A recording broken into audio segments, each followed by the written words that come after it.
lest any tender-hearted reader should be in alarm for Mr. Harry Warrington's safety, and fancy that his broken-kneed horse had carried him altogether out of this life and history, let us set her mind easy at the beginning of this chapter by assuring her that nothing very serious has happened. How can we afford to kill off our heroes, when they are scarcely out of their teens, and we have not reached the age of manhood of the story?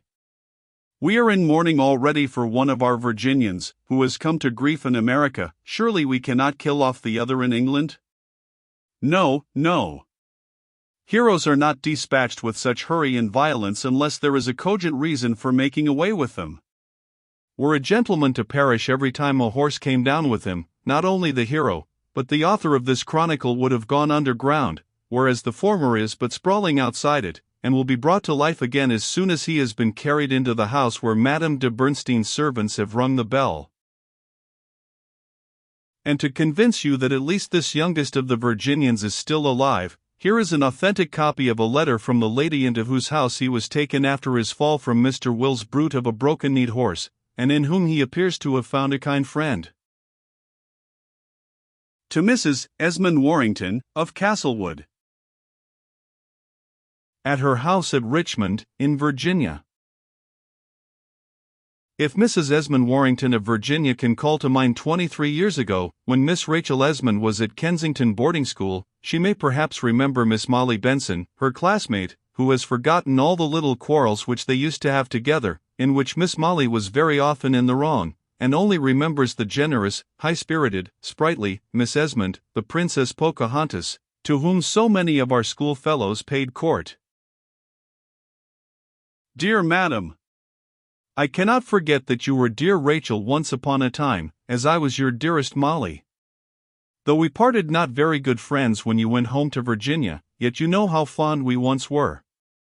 I still, Rachel, have the gold 8 your papa gave me when he came to our speech day at Kensington, and we too performed the quarrel of Brutus and Cassius out of Shakespeare, and 'twas only yesterday morning I was dreaming that we were both called up to say our lesson before the awful Miss Hardwood, and that I did not know it, and that as usual Miss Rachel Esmond went above me. How well remembered those old days are! How young we grow as we think of them! I remember our walks and our exercises, our good king and queen as they walked in Kensington Gardens, and their court following them, whilst we of Miss Hardwood's school curtsied in a row. I can tell still what we had for dinner on each day of the week, and point to the place where your garden was, which was always so much better kept than mine. So was Miss Esmond's chest of drawers a model of neatness, whilst mine were in a sad condition. Do you remember how we used to tell stories in the dormitory, and Madame Hebou, the French governess, would come out of bed and interrupt us with her hooting? Have you forgot the poor dancing master, who told us he had been waylaid by assassins, but who was beaten, it appears, by my lord your brother's footmen? My dear, your cousin, the Lady Maria Esmond, her papa was, I think, but Viscount Castlewood in those times, has just been on a visit to this house, where you may be sure I did not recall those sad times to her remembrance, about which I am now chattering to Mrs. Esmond. Her ladyship has been staying here, and another relative of yours, the Baroness of Bernstein, and the 2 ladies are both gone on to Tunbridge Wells, but another and dearer relative still remains in my house, and is sound asleep, I trust, in the very next room, and the name of this gentleman is Mr. Henry Esmond Warrington. Now, do you understand how you come to hear from an old friend? Do not be alarmed, dear madam. I know you are thinking at this moment, my boy is ill. That is why Miss Molly Benson writes to me. No, my dear, Mr. Warrington was ill yesterday, but today he is very comfortable, and our doctor, who is no less a person than my dear husband, Colonel Lambert, has blooded him, has set his shoulder, which was dislocated, and pronounces that in 2 days more Mr. Warrington will be quite ready to take the road. I fear I and my girls are sorry that he is so soon to be well. Yesterday evening, as we were at tea, there came a great ringing at our gate, which disturbed us all, as the bell very seldom sounds in this quiet place, unless a passing beggar pulls it for charity, and the servants, running out, returned with the news, that a young gentleman, who had a fall from his horse, was lying lifeless on the road, surrounded by the friends in whose company he was traveling. At this, my colonel, who is sure the most Samaritan of men, hastens away, to see how he can serve the fallen traveler, and presently, with the aid of the servants, and followed by 2 ladies, brings into the house such a pale, lifeless, beautiful, young man. Ah, my dear, how I rejoice to think that your child has found shelter and succor under my roof. That my husband has saved him from pain and fever, and has been the means of restoring him to you in health. We shall be friends again now, shall we not? I was very ill last year, and 'twas even thought I should die. Do you know that I often thought of you then, and how you had parted from me in anger so many years ago? I began then a foolish note to you, which I was too sick to finish, to tell you that if I went the way appointed for us all, I should wish to leave the world in charity with every single being I had known in it. Your cousin, the Right Honorable Lady Maria Esmond, showed a great deal of maternal tenderness and concern for her young kinsman after his accident. I am sure she hath a kind heart.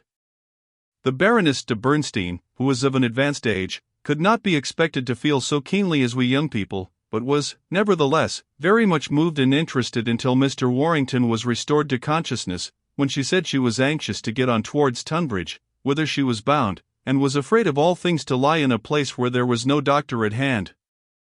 My Aesculapius laughingly said, he would not offer to attend upon a lady of quality, though he would answer for his young patient.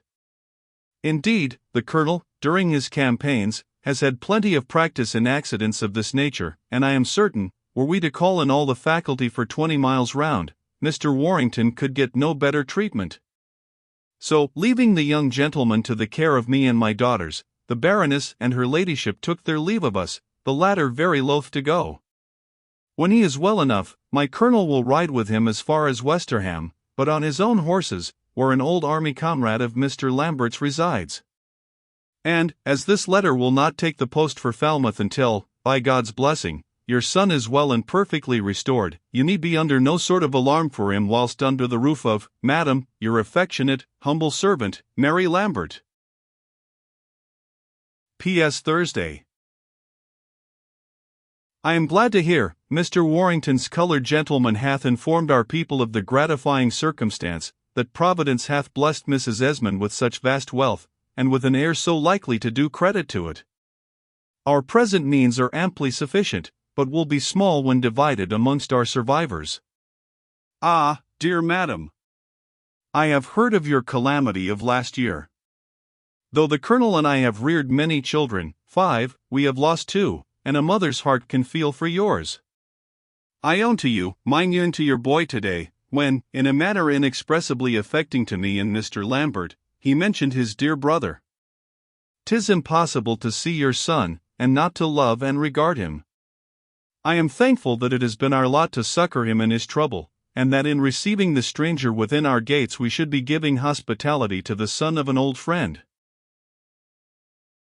Nature has written a letter of credit upon some men's faces, which is honored almost wherever presented. Harry Warrington's countenance was so stamped in his youth.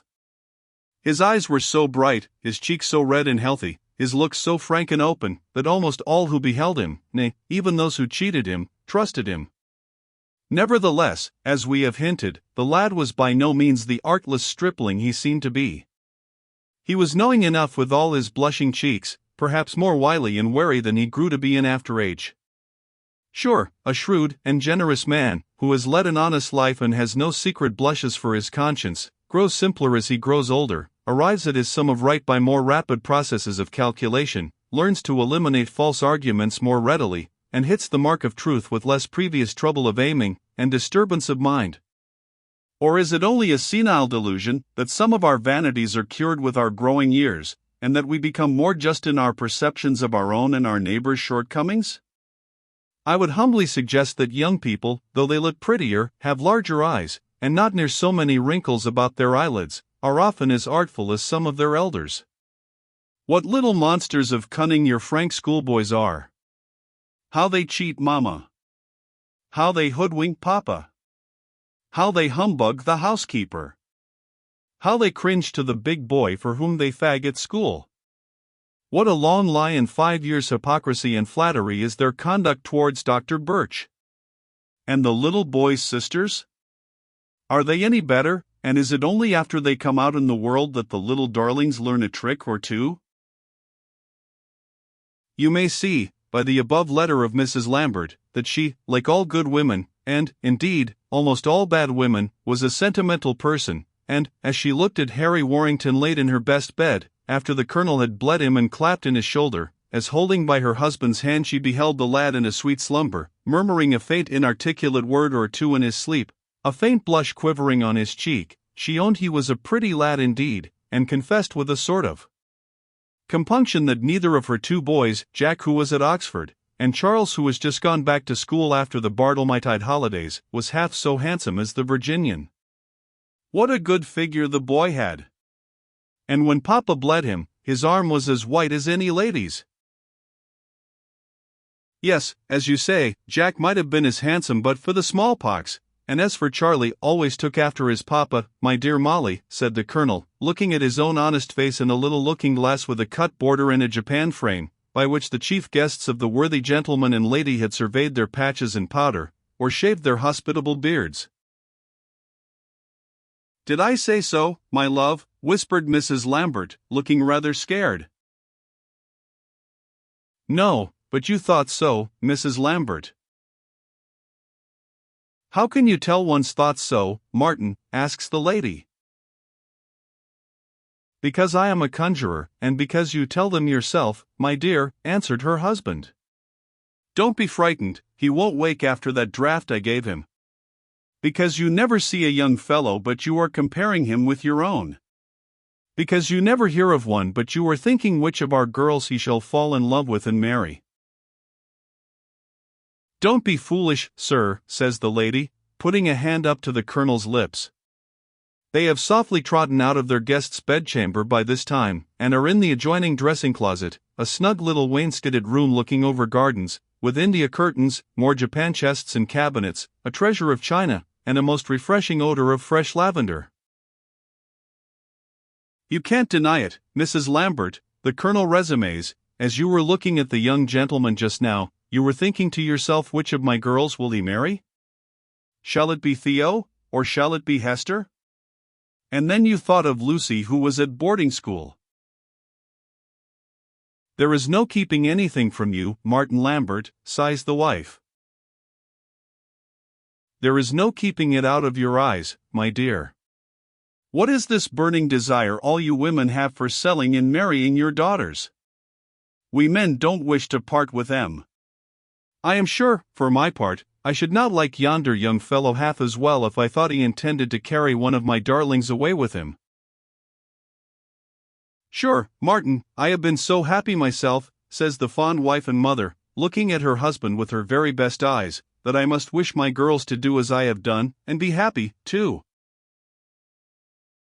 Then you think good husbands are common, Mrs. Lambert, and that you may walk any day into the road before the house and find one shot out at the gate like a sack of coals?